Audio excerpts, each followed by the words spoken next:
बिल्कुल इसी तरीके से खाना खाता है तो खाना खाए, लजीज खाना खाए, ठंडा पानी पिए, लेकिन खाना खाने से पहले बिस्मिल्लाहिर्रहमानिर्रहीम पढ़ लिया, बिस्मिल्लाह वाला बरकतिल्लाह ताला कह के उस अल्लाह से गोया कि इजाज़त ले लिया, अल्लाह रब करीम जो तूने मुझे रिज्क दिया है, आपकी इजाज़त है कि मैं इसको खाऊं। गोया कि बिस्मिल्लाह पढ़ना एक तरह की ज़बान हाल से इजाज़त है, आपने खाया। अब खाने के बाद आपको लुत्फ आया, खाने के दौरान आप झूम रहे हैं, झूम झूम के खा रहे हैं, और दौरान में आपको कोई दुआ पढ़ने का हुक्म नहीं है, आप झूम झूम के खाएं। अब इस दौरान में भी आप पर दुआएं लागू कर दी जाएं, आप कहेंगे यार दुआएं पढ़ी है, खाने का लुत्फ उठाएं। क्योंकि खाने का लुत्फ जब आता तो किसी से बात करने को भी जी नहीं चाहता, बल्कि आंखें भी खोलने को दिल नहीं करता, कोई सुनाए सुनने को जी नहीं चाहता। दीन इस्लाम ने आपकी फितरत को सामने रखा, हाँ इस दौरान में कोई दुआ पढ़ने की जरूरत नहीं, इस दौरान में आप खाने से लुत्फ उठाएं। लेकिन लुत्फ उठा चुके तो आखिर में उस लतीफ़ को याद रखें, उस लतीफ़ को याद रखें जिसे ये लुत्फ अता किया है।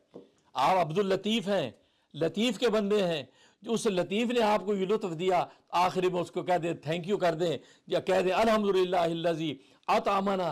तमाम तारीफ़ें या शुक्र उस अल्लाह की हैं कि अतअमना ने जिससे मुझे खाना खिलाया, वसक़ाना जिससे हमें पानी पिलाया, वजअलना मिनल मुस्लिमीन और हमें मुसलमानों में से बनाया। तो भाई इतना सा सबक तो गोया कि जिस्मानी तकाजे जितने इंसान के हैं, खाने पीने के हों, पहनने ओढ़ने के हों, उसकी ज़ेब व ज़ीनत से मना नहीं किया। खूबसूरत मकान, महल जैसा अब मकान बनाएं, बनाने से मना नहीं किया, लेकिन इस बनाने के असबाब, ये रॉ मटेरियल के असबाब जिसने अता किए उसको याद रखें, उसको याद रखें। जो आज हदीस में आता है, रसूलुल्लाह सल्लल्लाहु अलैहि वसल्लम एक जगह से गुजर रहे थे, एक शख्स को देखा वो अपना झोंपड़ा दुरुस्त कर रहा है, उसकी लकड़ियाँ वकड़ियाँ सीधी करके उसकी खूंटियाँ सीधी कर रहा है। आपने फरमाया कि मियाँ क्या कर रहे हो? कहा कि या रसूलुल्लाह सल्लल्लाहु अलैहि वसल्लम ये अपना झोंपड़ा दुरुस्त कर रहा हूँ। फरमाया तुम्हें पता है इस झोंपड़े के दुरुस्त होने से पहले एक चीज़ तुझे पकड़ सकती है, इस झोंपड़े के दुरुस्त होने से पहले एक चीज़ आ सकती है तुम पे। तो वह हैरान हुआ, या रसूलल्लाह क्या? फिर अल अजल, मौत, फिर उससे गाफिल नहीं होना।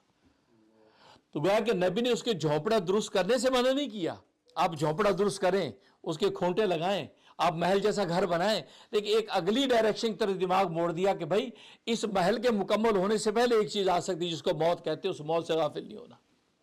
उसकी तैयारी साथ साथ रहे, उस रब्बे करीम को याद साथ साथ करते रहो। ये ना सोचो यार महल मुकम्मल हो जाए उसके बाद नमाजें पढ़ लेंगे, उसके बाद रोज़े रख लेंगे, उसके बाद या जिक्र करेंगे, या आजकल मकान बनाने में बिजी हूँ इससे नमाज़ पढ़ने का टाइम नहीं है, यार रोज़ा रखने का यार फुर्सत नहीं है, यार ज़कातें देना देखेंगे बाद में हिसाब करें, नहीं। तो नबी ने भाई ये कहा, और दीन यही कहता है कि आप आलीशान महलात बनाएं, शानदार शख्सियत अपनी उभारें, लेकिन याद उस अल्लाह को करें कि अल्लाह तबारक व तआला के सामने हमें पेश भी होना है, और जो कुछ आज हमारे पास उसी ने हमें अता किया।